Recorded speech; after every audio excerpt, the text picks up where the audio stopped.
menurut saya sesekali kekonyolan diperlukan. Karena apa? Karena kadang-kadang untuk menghayati dan memaknai dan memahami sesuatu yang bernama pengorbanan, kamu harus melewati sesuatu yang bernama kekonyolan.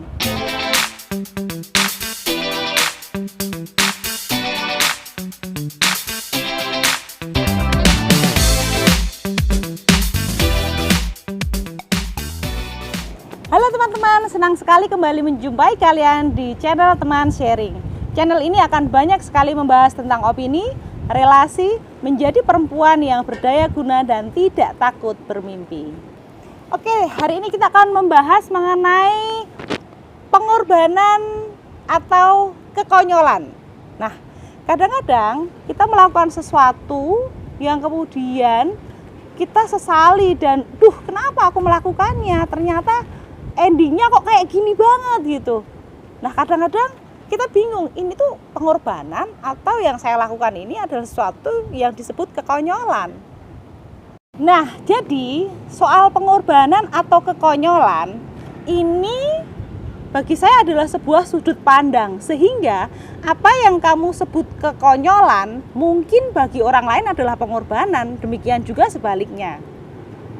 Nah, hari ini kita akan membahas mengenai pengorbanan atau kekonyolan dilihat dari sudut pandang Teman Sharing. Nah, jadi pengorbanan itu yang pertama adalah sesuatu yang sebenarnya bukan kewajiban kamu untuk melakukannya, tetapi kamu memilih untuk melakukannya dengan sadar.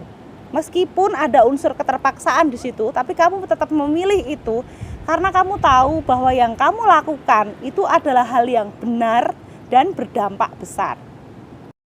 Jadi ukuran benar menurut siapa dan seperti apa? Karena soal benar ini kan soal yang berbeda-beda sudut pandangnya. Nah, yang dimaksud soal nilai benar dan berdampak besar itu adalah kepada nilai moral dan juga hati nurani kamu. Pengorbanan biasanya orientasinya atau tujuannya itu untuk orang lain, jadi bukan untuk diri kamu sendiri. Lalu skema pengorbanan itu seperti apa? Jadi seperti ini.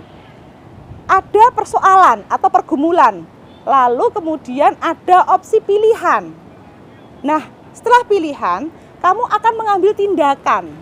Nah, setelah tindakan, kamu akan masuk ke evaluasi apa yang sudah kamu lakukan. Nah, kemudian yang terakhir adalah keikhlasan. Nah, ketika ujungnya adalah ikhlas, maka itu artinya pengorbanan.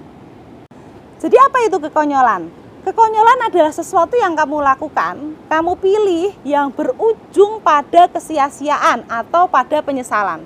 Kenapa menyesal? Karena sesuatu yang kamu lakukan itu ada pamrihnya.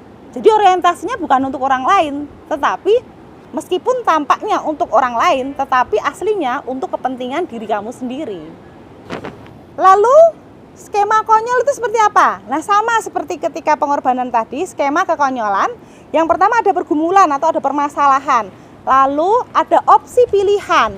Kemudian kamu mengambil pilihan, kamu melakukan tindakan. Nah, kemudian setelah itu kamu melakukan evaluasi. Setelah evaluasi, akhirnya kamu menyadari bahwa kamu menyesal. Ada penyesalan, ada kesia-siaan. Nah, ketika kamu tidak ikhlas, ketika ada penyesalan, maka itulah yang disebut dengan kekonyolan. Jadi siapa yang menilai itu pengorbanan atau kekonyolan? Ya diri kamu sendiri. Orang lain nggak bisa menilainya. Hanya kamu yang bisa mengerti dan memahami itu yang kamu lakukan itu apakah sebuah pengorbanan atau kekonyolan. Nah, kemudian maka belajar jujur pada dirimu sendiri. Sebenarnya yang kamu lakukan tadi itu apa sih? Apakah kamu berkorban atau kamu berbuat sesuatu yang konyol? Nah, kemudian menurut saya sesekali kekonyolan diperlukan. Karena apa? Karena kadang-kadang untuk menghayati dan memaknai dan memahami sesuatu yang bernama pengorbanan, kamu harus melewati sesuatu yang bernama kekonyolan. Pengorbanan yang dilakukan terus-menerus juga tidak sehat untuk kesehatan mentalmu. Jadi juga jangan terus-menerus berkorban untuk orang lain. Nah, yuk mulai belajar untuk menjadi bijaksana, jadi pribadi yang bisa mengerti dan memilih kapan, untuk siapa, pada saat seperti apa kamu harus berkorban. Dan kapan kamu harus berdiri sendiri mengambil keputusan untuk dirimu sendiri. Menjadi bijaksana dengan tahu kapan harus mengambil keputusan untuk dirimu sendiri. Memilih dengan tegar tanpa rasa bersalah karena kamu telah mengambil keputusan yang benar. Oke teman-teman, itu tadi tentang pengorbanan dan kekonyolan. Semoga bermanfaat dan terima kasih sudah bersama-sama saya di channel Teman Sharing. Apabila teman-teman merasa bahwa channel ini menarik dan bermanfaat, kami mohon dukungan teman-teman dengan memberikan subscribe, like, dan komen. Terima kasih, sampai jumpa di tema-tema berikutnya. Sampai jumpa.